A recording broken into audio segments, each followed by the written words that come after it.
Hello and welcome to the channel, where today we're going to be reviewing a 330E BMW, which is electric. Well, part electric. I'm going to tell you everything you need to know about the 330E if you're looking to buy one. So we'll get straight into it with the engine. The BMW 330E is a petrol hybrid. It comes with a 2-litre engine, 16 valve, 4-cylinder, that puts out 184 brake horsepower. But adding to this brake horsepower of the engine is 112 brake horsepower from an electric motor, which makes a combined package of 252 brake horsepower. But with the extra boost feature, you can take this car to 292 brake horsepower. The BMW 330E has 420 Newton meters of torque. All this combined will take you from 0 to 60 in 5.7 seconds and hit a top speed of 142 miles an hour. Accompanying the engine and the hybrid function is an 8-speed automatic transmission, which powers the rear wheels of the BMW 330E. So this BMW is the M Sport model, well, the M Sport Plus model, and there has been a few extra upgrades added to this one to make it stand out. It has 20-inch comp style BMW alloys. It has aftermarket side splitters. It has an upgraded front splitter, and finally it has this little tiny thin spoiler, which in my opinion is pretty pointless. On screen now you'll see the standard equipment and the basic equipment that this BMW comes with. I'm going to run through now all the optional equipment that's added to this BMW. It has Harman Kardon speaker system. It has an upgraded 12-inch system for the entertainment, which has Apple CarPlay. It also comes with a wireless phone charger. Also there is an ambient lighting pack, which at night this car looks amazing. This car has heads-up display, which if nobody knows what that means, basically when you're driving you can see your speedo in the window, which is kind of a cool feature. It has a 360 camera system and sensors that allows you obviously to park without crashing. Accompanying the 360 kit is a reverse camera, which nowadays everyone needs. So if you're looking to add all them extras I've just said to this package, you're looking at around £6,500 extra. This interior is literally equipped with everything. The only thing that it doesn't have is a sunroof. So coming to the exterior, there's 2 optional extras added to this specific BMW. 1, the roof rails, and 2, the metallic black paint that comes on this BMW. But if anyone's looking to get the same colour as this, is metallic sapphire black. The only letdown to this being the hybrid version compared to the 3 Series, you know, just the petrol and diesel, is the boot space. It is 375 litres of boot space in here compared to the standard one, which is 480 litres. So there is a big difference. Obviously it's carrying batteries and other motors and stuff for the hybrid, which takes up room. Also it's a little bit heavier than the normal standard 3 Series because of the weight of the batteries, of course, coming in at 1,750 kg. So it is pretty heavy. From 2019, the BMW got a nice digital display screen on the instrument cluster, which is actually a really nice feature. The back seats, if you have children and you are obviously wanting them to be safe, you'd be happy to know that this 3 Series comes with ISOFIX. As you can see here, there's a child seat in the back, well, half of one. So guys, you join me in the back of the 3 Series. Now, this is an honest review. This is how Gal sits. Look at the lean on that seat. As you can see, my legs are spread apart, so I ain't got much room here. If he was sat up a bit, maybe.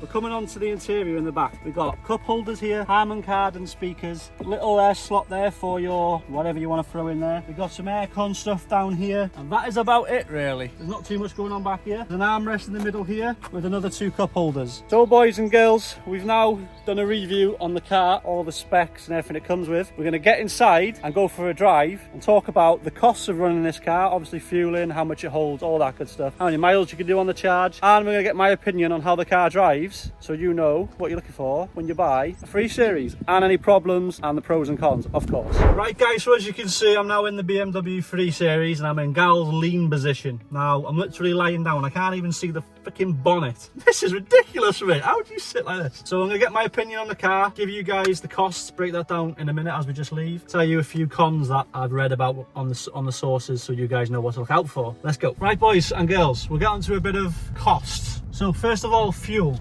It's got a 40-litre tank. So from pretty much empty, you're looking at around £58 to fill the tank, so it's not dear at all. It's got a small tank due to the electric, and on the petrol you'll do around 344 miles, and then on the electric, because you can get miles out the electric motor, it is around 35 miles just on electric. So for the fuel consumption, you're looking at around 35 to 40 miles to the gallon. Obviously that depends on your driving, but overall that's not too bad for a 2-litre petrol. So yeah, the miles per gallon is pretty decent. Brand new, if you're looking to buy this 2019 330E, you're looking at around 44 £1,000 or just a bit over. So if you're looking at buying one now, 19 plate, you're looking at around 18,500 to around 25,000, obviously depending on mileage, spec and condition. So when the car was new, it had a 4-year tax bracket of £530, somewhere around there, which is extortionate for an electric car. But they've now dropped it down to around £155 a year, which is obviously much better with electric.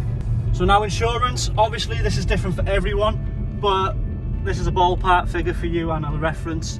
Gal's 32 and he pays around £655 or £50 for the year, which is pretty good price for a new car, and obviously it's not a slow car either. So we're going to put it in sport mode and then put our foot down to see how this thing pulls. Ready? Okay now. Yeah, so driving the car, very smooth, the seating position's comfy. I'm not going to be putting my foot down too much because Gal has just filled it up and he needs the fuel for the week. But yeah, the car's really nice. It's quite quiet in here. When we have been driving around, I noticed on certain services the road noise is very loud. Yeah, it's pretty nice. And then yeah, let's go again. Yeah, only thing I can say about that is the engine sounds like it's screaming, which was one of the bad points. So yeah, the engine sounds like it's straining, but it does move, fair play. Now another thing these hybrids are pretty amazing for is, if you own a company or you want a company car, so much cheaper on the tax if you get one of these as a company car. So we've done a bit about the driving. Obviously I'm not going to go too much because we're not using too much fuel, but the car feels really nice. Now a few cons that I've read about, and they do kind of make sense. One being, it's not as nice or as like well balanced as the normal 3 Series, but this is due to the extra weight of obviously the hybrid system, because obviously batteries and all that, they weigh quite a bit. If you're looking to get one of these from 2024 in the 4-wheel drive model, or the X-Drive I think they call it, then you'll be very sad because they are no longer doing it for 2024. Another thing I noticed, and also people have complained about this, when we were driving in the sport mode earlier on, I did notice that the gear changes were very harsh and very hesitant now and again. They're not obviously too bad, they're livable, but that is obviously a problem to some people for smoothness. So as I've said, you can get 35 miles on the battery charge, which is pretty impressive. But if you want even better, go for the 2024 330E, where you can get an impressive 63 miles just on the battery. So now upon driving this car, I can say it's really smooth. Like, it's quiet, it's smooth, obviously a bit of road noise, got thin tyres.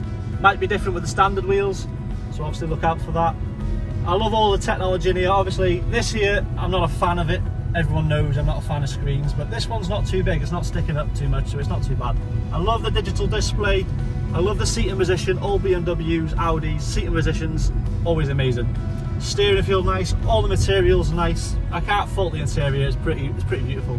The only thing, I'm not a big fan of electric cars, but with this you're getting the best of both worlds. You're getting electric and the engine, so obviously there is a compromise there. If you are into loud cars, when you start this up in the morning, it powers on the battery, so you can literally cruise it off your driveway and on the motor, and then it'll start as you get out the resident area. So that is a pretty good, impressive feature. So overall, my opinion of the car, I can't fault it. I absolutely love it, to be honest. If Gal was to sell this, I'd probably buy it off him. I do like it, and that's me saying something about an electric car. So if you're looking to get one, or you're in the market to get one, then please, yeah, go ahead and buy one. So we're going to end the video here. Thank you for watching. Thank you for Gal for letting me have a drive of his car and reviewing it, and we'll catch you in the next one. Peace.